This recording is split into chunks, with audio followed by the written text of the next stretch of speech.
Tony Lorenz is recognized as a cult cartoonist who blossomed during the independent black and white comics boom of the 1980s. He is what I consider one of the prominent creators of the power comics genre, a term coined by Evan Husney and Gabe Dykle to represent a movement dedicated to identifying, archiving, and canonizing a very specific category of forgotten works from a bygone era of independent publishing, where enthusiasm meets frustration, as they say.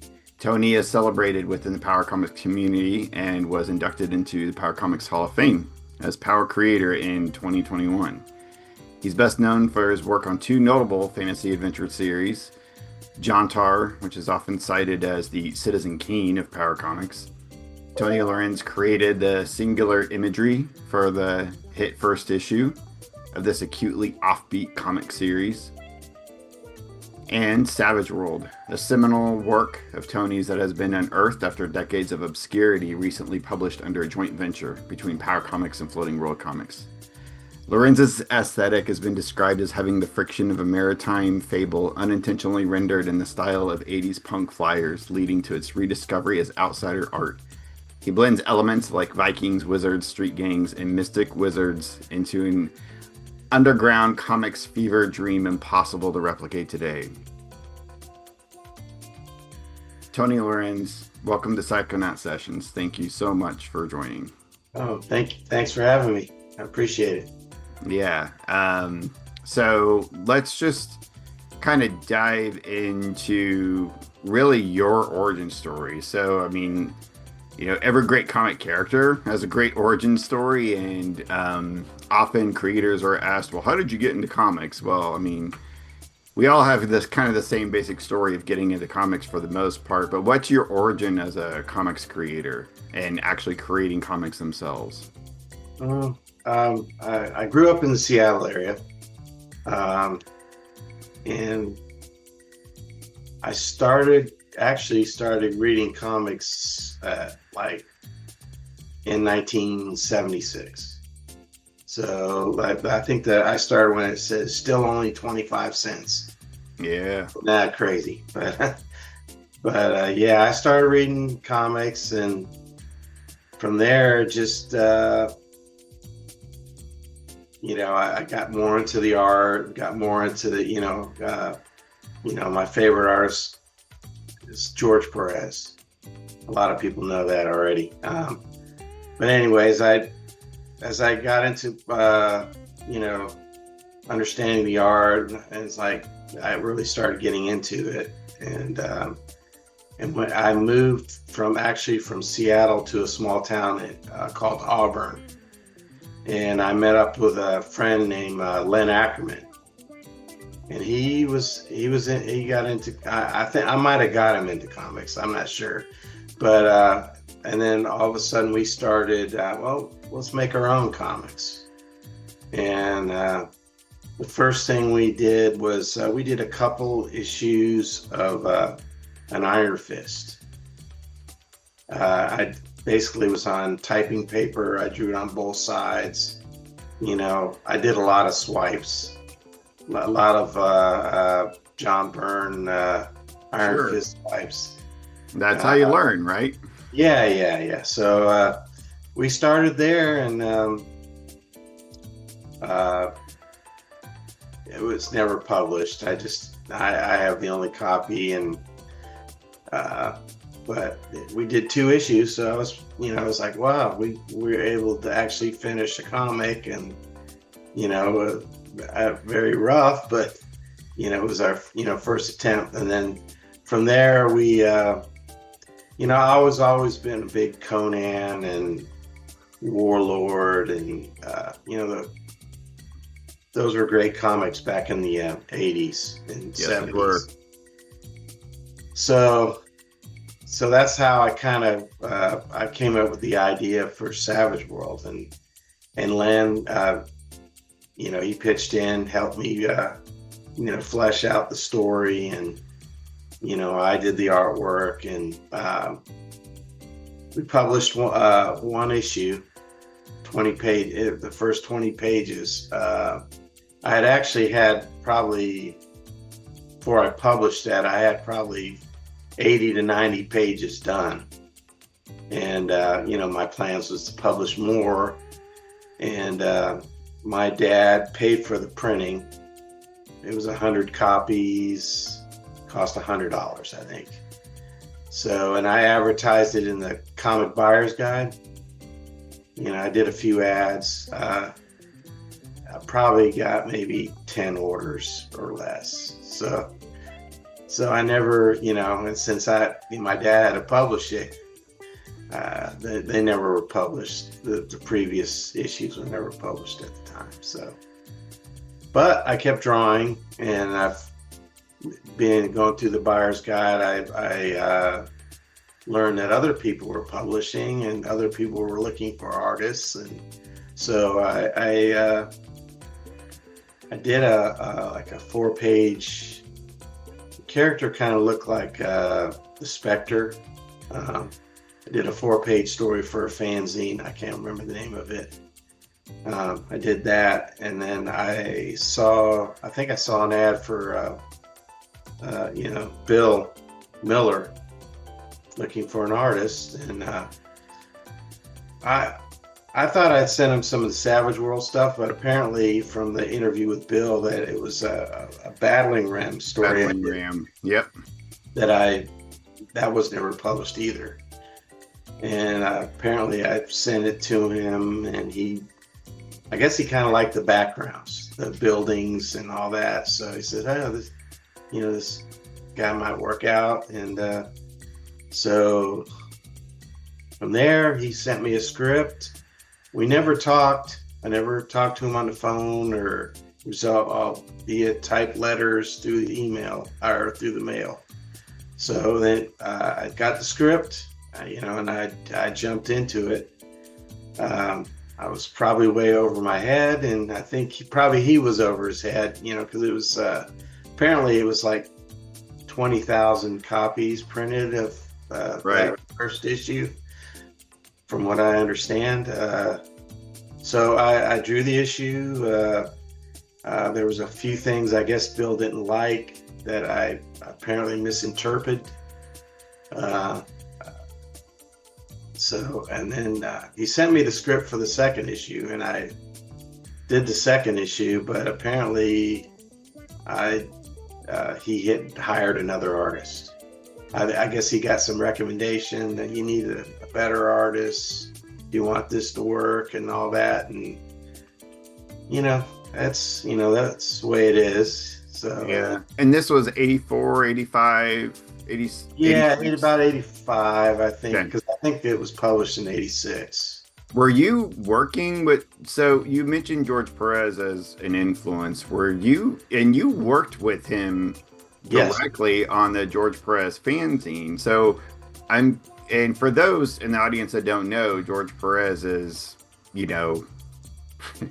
an incredible artist and well known for, doing many popular works in the Marvel DC circuit. And I mean, I actually think his work on the Marvel versus the JLA Avengers, he did, it's just some of the best work ever. It's like as he got older, he still just even got better.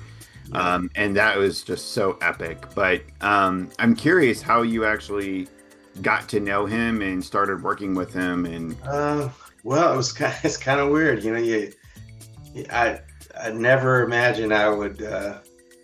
I had ideas in actually the 80s to do a fanzine, a George Perez fanzine. I was such a big fan. And I actually did a few pages. It was real amateurish.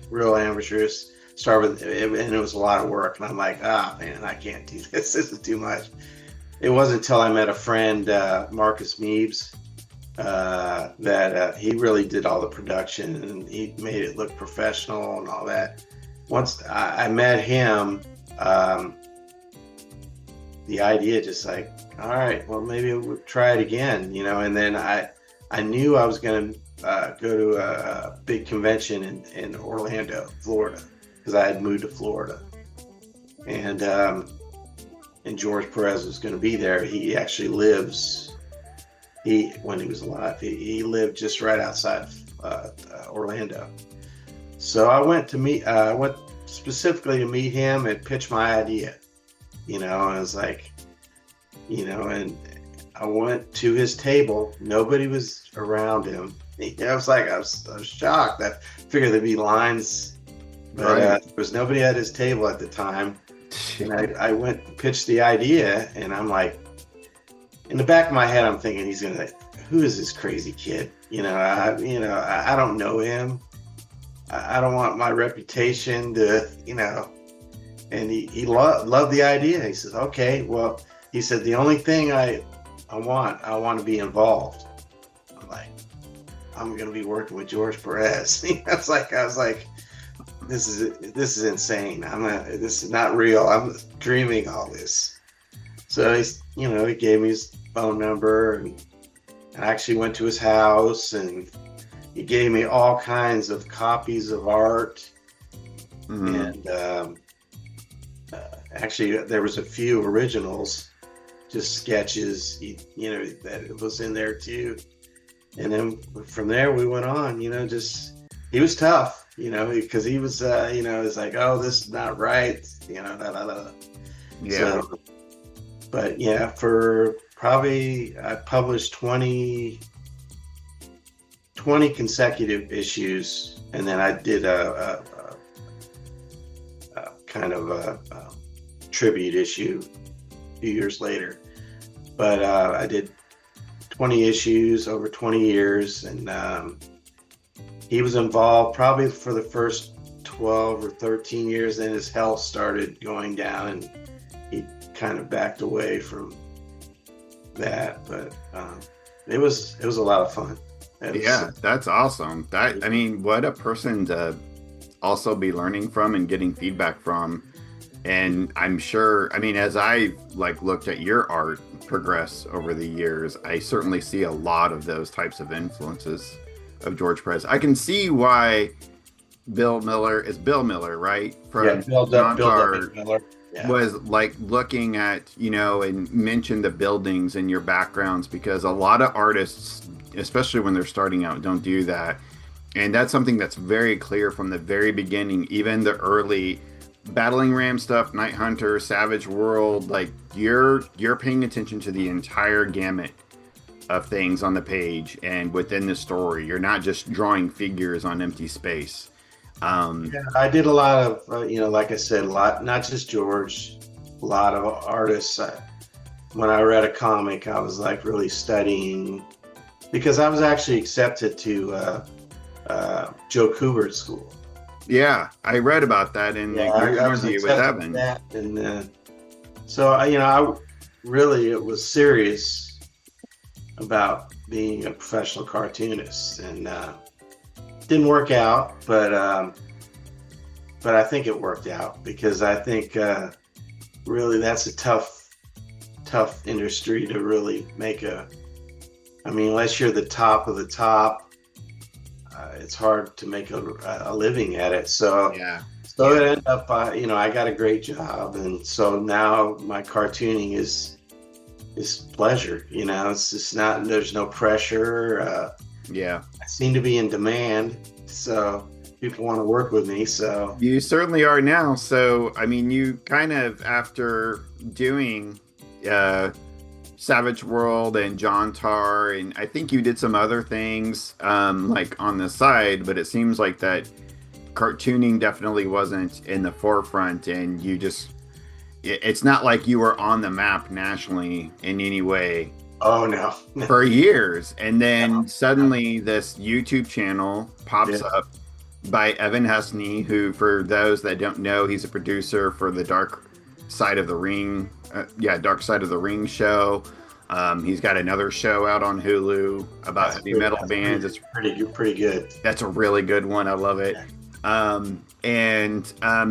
and Gabe Deichel just started this YouTube channel that very much focused on these very niche comics, primarily from the 80s, can be from the 70s, and maybe going into the 90s, of very underground, obscure comics that certainly are at the far end of the spectrum from the mainstream. Maybe you have 1,000 print run, maybe that you just kind of find in the back of a flea market somewhere, right? And very much focused on not being very polished. So a lot of these books are kind of artists in their early stages, in their early years, and you're really getting to see them work things out and exercise their skills and learn how to render things within the pages, which I personally love. I completely love that kind of work. And not because people are trying to do that necessarily, because you're seeing an artist grow and develop on the page itself. And so everybody's kind of at their level. Yeah. The best they can. Yeah. Yeah, and you were one of the top prominent people that they began focusing on because of your work on Jontar, which, as I stated in the introduction, is like the cream of the crop of power comics, as well as Savage World. And I think Battling Ram, they even they might have done an episode on Battling Ram, if I'm correct. Yes. So you were featured on the channel multiple times, and they even had an Oscar style award ceremony, and you won an award. So that's kind of the rundown of, like, suddenly out of the blue, you're just on the spotlight for some obscure book that you had almost even forgotten about. Oh yeah, I did. Explain the experience. How does it feel? It feels kind of surreal, because the Floating World book would have never happened, because of those guys. They're great guys. They nicest are guys you'll ever talk to. And Ben too. Ben is a real talented artist himself. Oh yeah, Benjamin Mara was kind of a third co-host on the show, and he's a great talent, and he's a wonderful person. Yeah, but it was kind of funny. But before I met them, there was another, just like a year or so before that, a guy called me out of nowhere, and I can't remember the guy's name. He was a professional cartoonist. I think worked for DC, but was looking, because he thought I owned Jontar. Okay. Because he was he said there was some other artists. They loved Jontar, and they wanted to do a Jontar book. And I'm like, this is before anybody found Bill Miller, and I'm like, it's not my character. I can't say you can use it. If it was, I would definitely let you use it. But yeah, they were, we were going back and forth trying to find Bill Miller, and then Evan found him. So yeah, but that was pretty wild. Yeah, it was. And then they popped up. It's like, wow. At first, I didn't know if when their very first video where they did a read through of Jontar, I was like, are they making fun of me, or are they, because there was a lot of mistakes and things like that. And then they reached out, and it was there was history from there. Yeah, I think there's definitely, especially on that channel, which is there's not really a lot happening on that channel anymore, but there was a lot of laughing of, like, the mistakes people would made, but also you could see their absolute sincerity of how much they really love that work, and how much they respect you and the other artists that were involved that they brought onto the channel. And the whole that is all evidenced by that they started working with Floating World Comics, so to be able to actually reprint and redistribute these lost books. And so now here you are, like, fully printed by Floating World Comics. How does it feel, man? Oh, it feels great. It feels like, it was funny, the last year when I went because I was in Seattle last year, and Jontar just came out. So I was my wife and I were going on a cruise, plus I was running around the seeing friends and stuff like that. So, well, let me go down to Portland and maybe do a book signing down there. So, and it's funny, I walk in Floating World and I say my name, and there was like 3 people there, like, oh man, I've been a fan of yours since 2004. And I'm like, how in the world do you know me? I mean, how? So awesome. Like, yeah, it was cool. And then I just went this time. The weather was terrible, so it was, but it was. I didn't meet Jason, the publisher of Floating World, last year, but I met him this time, and he's a super nice guy. Cool. Great guy, and we already working on my next collection, the Futuro Tierra, which is a series that I'm really proud of. Yes. So I was going to ask about that very series. So Floating World is going to reprint it. Yep. I'm looking to do the complete collection, which I did 25 issue run. There was 3 single issues, and then I did a couple. I was part of some co-ops, and they did like an annual all comics issue, and I did a couple short stories, and then I also did a web comic. It was 1 strip a week for 52 weeks. So I plan to publish all those into 1 book. Oh, that is so awesome. Do we know when that's going to be coming out? And can you talk about the story of that a little bit? Yeah, no. A story, but what are you saying? Yeah, can you talk about the plot or the story of what that works? It's a post-apocalyptic kind of savage world. I don't want to give too much away. So that's I've always wanted to get that published, a collection of that, especially since the on-demand boom and all that. It's like, well, maybe I could put it together, and just publish 1 copy for myself, or a couple copies for family, Well, let's talk about what you currently have then. So, I mean, I think this is more of Bill Miller stuff, but you are featured in it, and my camera is not focusing in on it right now, but I'll show it definitely on the screen. But the complete John Tar, you did the first issue. Right. The real tome of like what we're talking about today is Savage World. And so this is this collection. It's not just Savage World, the comic. It is certainly the Savage World of Tony Lorenz. These books that we've been talking about, all are featured in this book. We've got your issue of Battling Ram. We've got Night Hunter. And then we have a whole bunch of Night Stalker. Yeah, Night Stalker. We also have a lot of your just kind of studio work as well. Just some of like your practicing like portfolio of works. Yeah. I did I was doing like some Teen Titans story. Yep. Did a Fantastic Four story, a Wonder Woman story, Black Panther story. Just trying to practice on the actual, because back then I wanted to be in a professional, working for Marvel, DC, or whatever, and I had to, you draw those characters. I did stories, which they turned out all right. So Savage World you made while you were in high school with your friend. Yep. And you weren't really able to continue it because he kind of went off to the Army and it was really hard.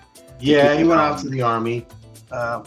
But it's a fantasy epic where basically 2 sailors get transported to kind of like a prehistoric dimension with Vikings and wizards. And I mean, it's utterly, it's like every idea that could have been in your brain at that time. It's like you were just kind of throwing it at this world. Like, let's do this. Let's do that. Yeah, pretty much. Yeah, it was got, they were basically a Coast Guard ship and they went through a fog and they ended up in a different time. So you already kind of gave us a little peek into the future. Is there anything else that you're working on that you can let us know about? Right at the moment, that actually I haven't. I got another story coming. I've probably got about 6 or 7 stories that I've completed that haven't been published yet. So, and they're all like, 6 to 8 to 10 page stories, and that's kind of what I've been telling people that I want to work on, just shorter, but here's a page of a story I just finished. Oh, wow. Awesome. Yeah. That looks great, Tony. Yeah. So, when I get flowing, I'm pretty fast. That's awesome. Like this is like a 8, 9 page, breakdown, pencil, ink, toning, and lettering. I did in probably about 3 weeks. That's great. That's so, great. Yeah, I have a few comics in which your stories have appeared. I think I might have bought them directly from you. Oh, okay. Yeah, it's really cool to just kind of see your work interspersed throughout some of these, indie anthologies that are out there. It's a lot of fun. And you're still open for commissions, correct? Sure. I haven't done one in a long time, but I really haven't advertised it. So I'll show it on the screen when I do the video, but that was one of my favorite ones I've done. Yeah, you did that for my Simon Myth comic book. I had you do my character. I'm probably going to have you do another one, but it might be hard to see, but my drawing table is right behind me. So I have it right there. Yeah. All the time. It is a prized possession for me, sir. Oh man. Yeah, it was, like I said, of all the commissions I've done, that was probably my favorite. It just seemed like it turned out almost exactly what I envisioned. So yeah, and it was beyond what I expected. It really? was so great. But yeah, so where can people find you, Tony, so they can reach out to you for commissions and to get a hold of your books and etc.? I don't have a web page, but mainly Facebook. Okay. You're okay if I link your Facebook page to the video description? Yeah, definitely. Awesome. And I'm very reasonable as far as commissions go. So.